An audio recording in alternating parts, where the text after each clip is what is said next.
Elias Mercer wasn't a criminal. Not at first. He was a quiet 20-year-old college student. Brilliant, unnoticed, invisible. Until the night he slipped inside a federal system, and the FBI didn't even feel him enter. By the time they realized what he'd built, it was already too late. And the scariest part? He wasn't working alone. This isn't the story of a criminal mastermind. This is the story of a young man who believed he was smarter than the FBI. And for a while, he was. Elias Mercer is a computer science major at Belmont University, a straight-A student, valedictorian in high school, intern at a cybersecurity startup. A kid professors called the closest thing to a natural genius they'd ever seen. But Elias had one flaw, one that no one saw coming. He wanted to be noticed, not praised, not admired, not respected. Noticed, and the FBI was the only audience he believed worthy of his brilliance. Elias didn't start with hacking banks or stealing identities. He started with something small, a challenge. Belmont University's student record system. He got in using a misconfigured firewall, a single insecure API endpoint, and a script he wrote in under 12 minutes. He didn't change any grades. He didn't erase any records. He didn't steal anything. He simply left a message in the admin logs. You should fix this. Yam. Administrators laughed. Fixed nothing. Deleted the message. Elias took note. You never ignore someone who's warning you politely. Because the next time, the warning isn't polite. 3 months later, several government employees in Tennessee received an email. Subject, your password is terrible body. This took me 14 seconds to guess. Yam. Attached, a screenshot showing full access to their inbox. No data stolen. No threats. No demands. Just proof. The email bounced through several relays and proxies, but there was something the sender didn't realize. A typo. A tiny one. A repeated comma in the header metadata. That typo was unique to 2 publicly visible academic scripts Elias had uploaded to GitHub months earlier. 2 FBI cyber analysts caught it, flagged it. They drafted an internal note. This looks like someone testing boundaries. Possibly a juvenile amateur. They assumed a teenager, a bored hobbyist. They were wrong. Elias's turning point happened in his sophomore year in a course called Introduction to Digital Forensics. The professor, Dr. Rowan Hale, a former FBI consultant, told the class, there is no perfect crime. There are only criminals who think they're clever. The class laughed, except Elias. He raised his hand. Elias. But what if someone understands the investigative process better than the investigators? Professor Hale. Then they're in the wrong classroom. They should be working with us. Elias. Or against you, just to test a hypothesis. The room went silent. Hale stared at him, sensing something he couldn't name. Later that semester, Elias turned in a term paper titled, How to Commit a Federal Crime and Never Get Caught.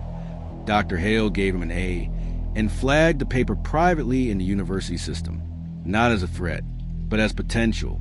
He had no idea how right he was. 2 months before everything unraveled, something happened inside the bureau. A minor intrusion. Not a hack. Not a system failure. A breach, subtle, silent, invisible. A small packet of code inserted into a forgotten endpoint used only by an old archival system. The code didn't steal anything. Didn't alter anything. Didn't disrupt anything. It merely observed. For 3 weeks, it sat inside the FBI network, watching, learning, mapping. Then it transmitted out through a disguised DNS query, a trick only high-level cybercriminals or trained intelligence operatives used. But the signature wasn't Russian, not Chinese, not Iranian. It was handcrafted, meticulous, almost elegant. And there was something else. The formatting and line breaks matched the coding style found in a set of open-source tools uploaded by a user named Mercery20, a college student, a nobody, a ghost. The FBI couldn't believe it, wouldn't believe it. But the breach was real, and so was the signature. The FBI Cyber Division opened a discreet investigation into the unknown intruder. Case name, Project Glasswire internal classification. Possible domestic threat lead investigator. Special Agent Dana Rourke. Rourke was known for one thing. She never underestimated an opponent. She pulled every scrap of metadata from the breach, ran style-matching algorithms, compared typing cadence, variable naming habits, indentation patterns. Everything pointed to one thing. The intruder wasn't just smart. They were young. Very young. Rourke's team created a short list of 41 possible suspects nationwide. Elias Mercer was number 39. He should have stayed invisible. He didn't. Elias knew the FBI was onto him before they even knew his name. He monitored their digital reaction speed, traffic spikes, server uptimes, changes in their packet routing behavior. He saw everything. He wasn't scared. He was thrilled. To him, this was no crime. This was a game. A game where the FBI played by the rules, and he didn't. He started leaving breadcrumbs, clues buried in dead-end servers, half-truths embedded in harmless code, messages that seemed like mistakes, but were intentional. He wanted them to chase him, to admire his intelligence, to see him. One message was pulled from a dummy server in Arizona. Catch me if you can. Yeah. Agent Rourke stared at the screen. This wasn't arrogance. This was invitation. While the FBI attempted to track Elias, local police in Nashville were busy with a different case. A series of unsolved burglaries targeting wealthy families. Nothing valuable stolen. Nothing damaged. Security cameras disabled cleanly. Alarm systems bypassed. The only thing taken from each home? USB drives, laptops, hard drives, and one time a router. Digital targets, not physical. Agent Rourke later discovered every victim had one thing in common. They were all parents of Belmont University students. Elias wasn't just testing the FBI. He was building a network of off-the-grid devices. He was preparing. For what? Even he didn't know yet. At FBI Cyber Division, 2:13 a.m. blue monitors, server hum, exhausted analysts drinking cold coffee. Agent Rourke, leaning forward, pause it. Zoom again. The screen shows a pixelated security cam feed from a Belmont University dorm hallway. A figure in a hoodie walks calmly past the camera. His face is never seen, but his phone, just for a single frame, lights up. One frame, less than a blink, but it's enough. A reflection in the hallway window reveals the phone lock screen. Username, E. Mercer Battery. 17%. Agent Dana Rourke freezes. The breach, the digital breadcrumb trail, the intrusion pattern, the burglaries. Everything converges in that single frame. The FBI expected a foreign operative, a seasoned criminal, a rogue agent. Instead, it was a college sophomore walk-in class. When Rourke digs deeper, she finds something unusual.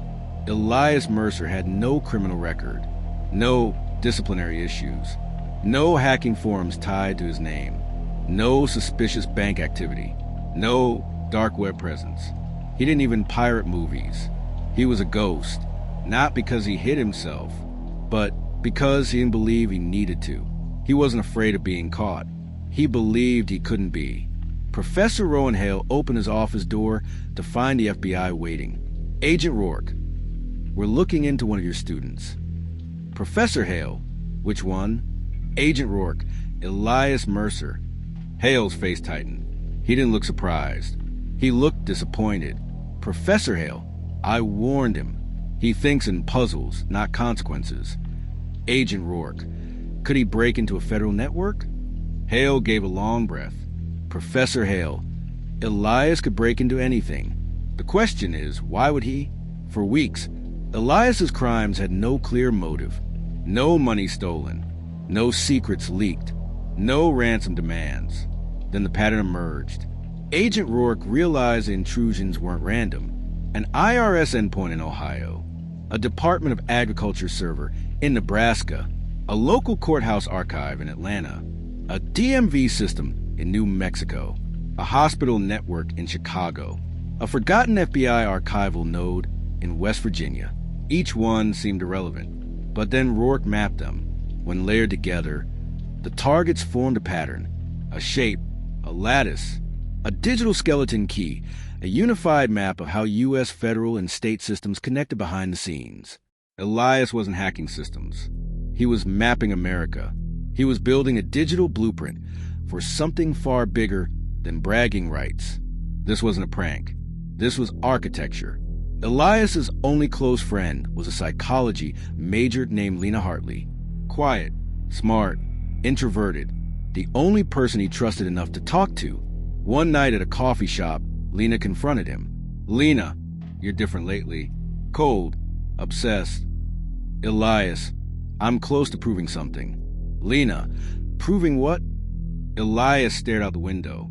At the reflection of the world, he planned to outsmart. "Elias, that I'm right, that they're overrated."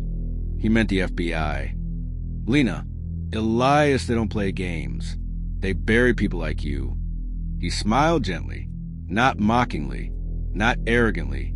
A smile of someone who truly believed he was untouchable. "Elias, it's not a game. Pause. It's evolution." What Elias didn't know was that Agent Rourke had already placed him under full surveillance. Keylogger on his phone, transient packet capture on his home Wi-Fi, a silent warrant on his cloud backup, physical campus surveillance, a watch list flag on all purchases, a remote clone of his laptop's RAM every 24 hours. The Bureau normally reserves this level of scrutiny for terrorists, not students. But Elias's breach wasn't small. He had gotten inside systems no civilian had any business touching. Systems even trained foreign agents struggled with. Rourke saw everything, even the things Elias thought he hid. But she did not arrest him immediately. She needed to understand him first, to profile him, to uncover what he was truly building. Because this was no longer about cyber intrusion. This was about escalation. And the concern wasn't, what did Elias do? But, what will he do next? One night, Elias typed a file name he'd spent months preparing. The Perimeter Project. On Rourke's mirrored feed, analysts gasped. The file wasn't malware. It wasn't code. It was a 247-page document.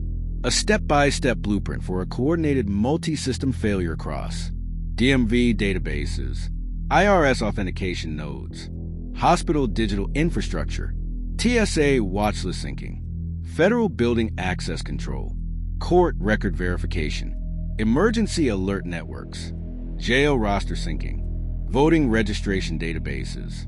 The document included time windows, packet delays, predictive load graphs, inter-system trust assumptions, latency weaknesses, undocumented dependencies. Elias had found the weak link in the entire federal digital ecosystem, and he wrote it like a research paper, not destructive, not malicious, analytical, neutral, curious, like he was writing a thesis. One line at the top froze everyone in the room, not intended for use, purely theoretical. "Yeah," Agent Rourke whispered.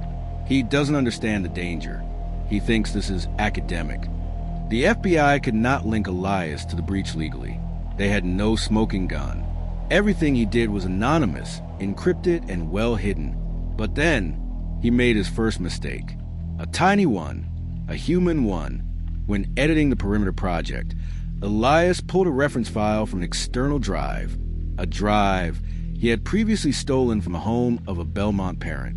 The drive serial number, unknown to Elias, had been flagged by local police as part of the unsolved burglaries.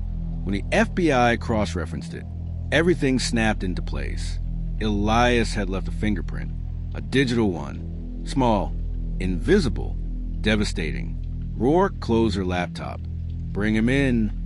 Agents stormed the campus at dawn. Elias walked out his dorm room calmly, backpack on, earbuds in. He didn't run. He didn't protest. He didn't speak. He simply lifted his hands. "Elias, I was wondering when you'd show up."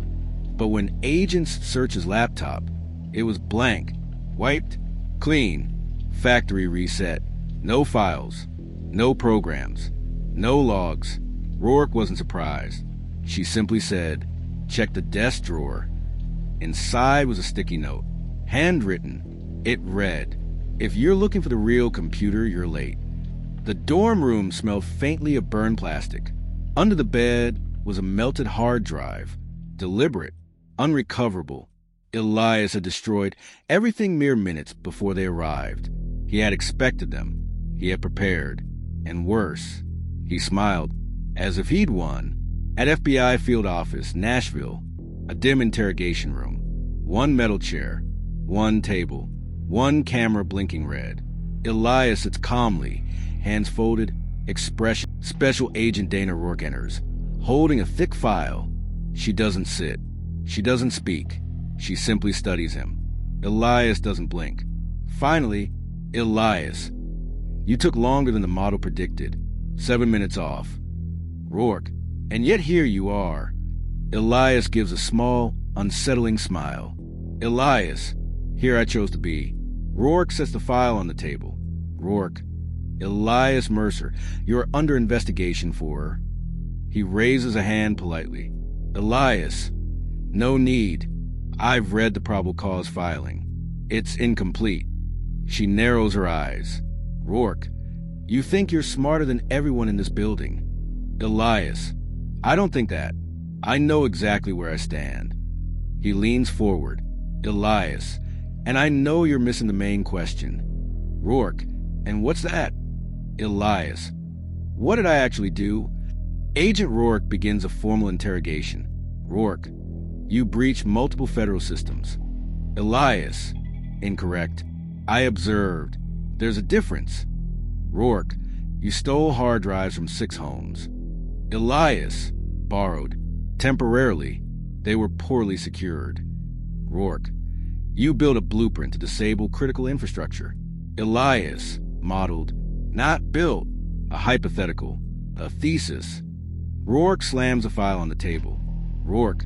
You left a trail of evidence. Elias. I left exactly what I intended to leave. Silence. This is the moment Rourke truly sees him. Not that he's arrogant.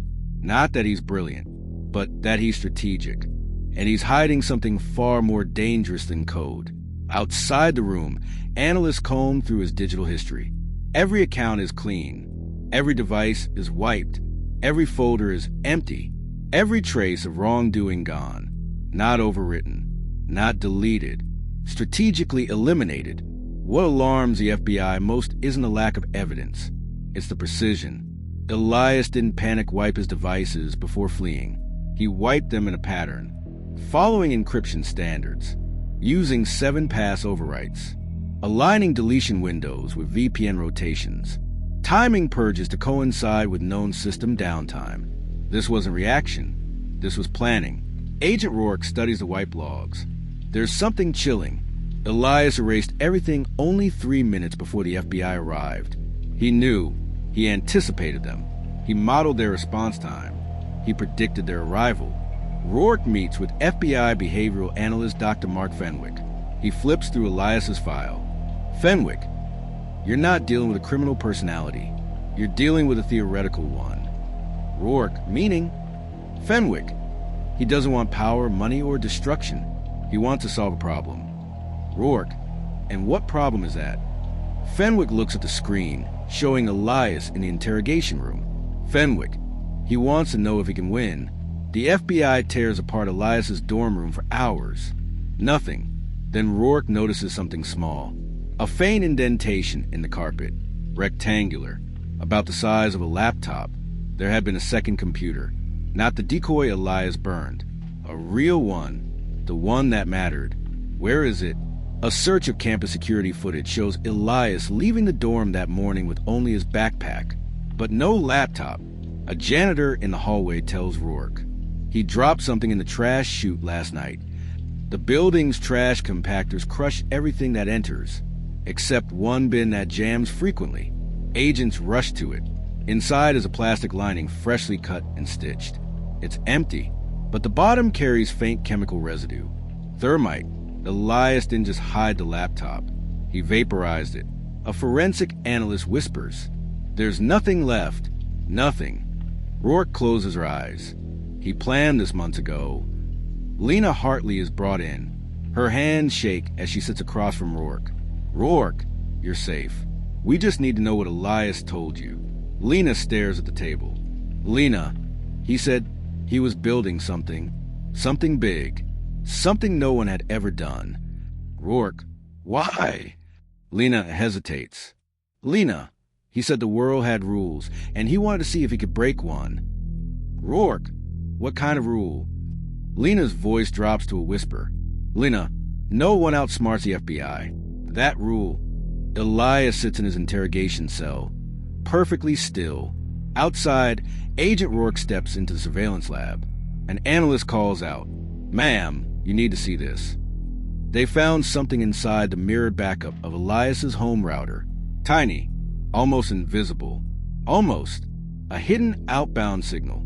Sent at 2:04 a.m. 7 minutes before his arrest. Destination, an unknown private server. Cipher, unbreakable without the private key. Contents, unknown. Rourke feels a chill. What did he send? The analyst shakes his head. We can't decode it. Not with every tool we have. Rourke turns to the interrogation monitor. Elias slowly raises his head, looks directly into the camera, and smiles. Rourke storms back into the interrogation room. Rourke, what did you send? Elias shrugs. Elias, you assume your systems contain all the information. Rourke, what did you transmit? He folds his hands. Elias, I simply passed something along. Rourke, to who? A long beat. Elias, someone following the same rules as me. Rourke's pulse spikes. You're not working alone. Elias laughs softly. Not mocking. Not cruel. Just amused. Elias, Agent Rourke, you think I'm a threat? He leans back in his chair. Elias, I'm the beginning. Camera zooms slowly on Elias sitting alone in his interrogation cell. Calm, relaxed, almost bored. Narrator, FBI profiler voice, everyone who met him said the same thing. Elias Mercer didn't smile, except when he was winning. And at this moment, he was smiling because the FBI believed they had captured him. But Elias didn't measure success in handcuffs. He measured it in information. And by that metric, he was only getting started. Agent Rourke sits across from him, exhausted, angry, and desperate for answers. Rourke, why did you breach federal systems? Elias, because they were there. Rourke, that's not a motive. Elias, it is if you're honest. He taps his temple lightly. Elias, I don't break things to cause damage. I break them to see what they're made of. Rourke leans forward. Rourke, you dug into federal networks, mapped national infrastructure, and passed encrypted data to someone else. For fun. Elias, fun is the wrong word. Pause.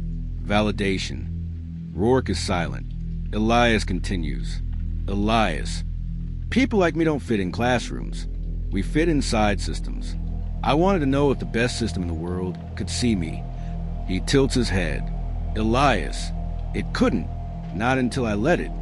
Rourke finally says, Rourke, you wanted the FBI to chase you. Elias smiles. Elias, I wanted them to notice me. They did. Now Rourke asks the real question. Rourke, you said you're not alone. Who did you send the data to? Elias doesn't answer immediately.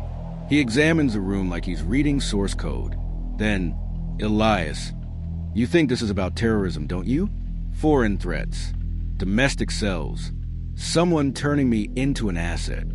Rourke, that's exactly what this looks like. Elias, not everything fits into your investigation tree. He leans forward. Elias, I didn't send the data to a criminal. I sent it to a student. Rourke blinks. Rourke, a student? Who? Elias. I've never met him, but online he solved one of my posted puzzles in 47 seconds. My fastest time was 1 minute 12 seconds. He folds his hands. Elias, that makes him better than me. I wanted to see what he would do with the map. Rourke's blood runs cold. This wasn't mentorship. This wasn't recruitment. This was curiosity. The most dangerous kind. Rourke, you created a blueprint for national collapse just to see what another kid would do with it. Elias, I wanted to see how far talent goes when unrestrained. His voice softens. Elias, you people think you're hunters. You're not. Your zookeepers. Rourke storms out. Her team works through the night to trace the encrypted transmission. It's impossible to crack, unbreakable, impenetrable, until a junior analyst notices something strange. The transmission's timestamp shows it was sent at 2:04 a.m., but the router logs show Elias woke the computer at 2:03 a.m. Impossible. He was asleep on camera. Unless he had a second device connected to the network. Not a laptop. Not a phone. Something tiny. Something the FBI never checked. A smartwatch. Rourke rushes into the interrogation room. Rourke, where's the watch? Elias raises an eyebrow. Elias, which one? The FBI tears apart the dorm again. Nothing. Then a forensic agent finds a metallic glint inside the air vent. A tiny device. No bigger than a domino. Custom built. Hand soldered. A microcomputer. A transmitter. This was what sent the encrypted file. Not the missing laptop. Not the white PC. He didn't destroy the real machine. He built a new one. Completely invisible. Undocumented. Unregistered. Unbreakable. Except for one thing. The device contains a tiny piece of magnetic shielding with a stamped serial code. A serial code tied to the engineering lab at Belmont University. Purchased using Elias Mercer student ID. Rourke smiles for the first time in days. Got you. Rourke returns to the interrogation room. Elias is calm. Rourke, you slipped? He tilts his head. Elias, I don't slip. Rourke tosses a tiny device onto the table. Elias's eyes flick down just for half second. But that half second is all Rourke needs. Rourke, you didn't think we'd check the vents. Elias, you got lucky. Rourke, no. You grew arrogant. Elias's jaw tightens. The first real emotion he's shown. The FBI has the final piece. They know the device. They know the serial number. They know the buyer. They know the time of purchase. For the first time, Elias is cornered. He exhales slowly. Elias, so what now? Rourke steps closer. Rourke, now? You tell us the name of the student you sent the map to. A long silence. Elias looks up and smiles again. Elias, why would I ruin his fun? Rourke slams her hand on the table. Rourke, he could cause catastrophic damage. Elias leans in calmly. Elias, oh, agent, he already has. Rourke freezes. Elias, go check your briefing servers. Rourke and two agents sprint to the cyber lab. Every analyst stares at the screen in horror. The FBI's internal system, the one hosting the investigation on Elias, is displaying a new message. Your move. Unknown sender. Signature. Not EM. Rourke turns pale. Elias wasn't lying. There was another student. A prodigy even faster than him. A shadow he woke up. A mind he shouldn't have challenged. And now he's out there. Unknown. Untraceable. Unpredictable. The screen flashes again. He taught me well. Rourke runs back to the interrogation room. The door is open. The seat is empty. The camera feed is black. Elias Mercer is gone. He outsmarted them. Until he didn't. Until hubris made him sloppy. Until pride made him leave a trace. But the moment the FBI finally caught him, he escaped again. The brilliant student. The ghost in the system. The one who wanted to be noticed. Now, he's more than noticed. He's a legend. Not because he vanished, but because someone even smarter, someone he unknowingly trained, is still out there, watching, learning, waiting, and the FBI knows. This is only the beginning.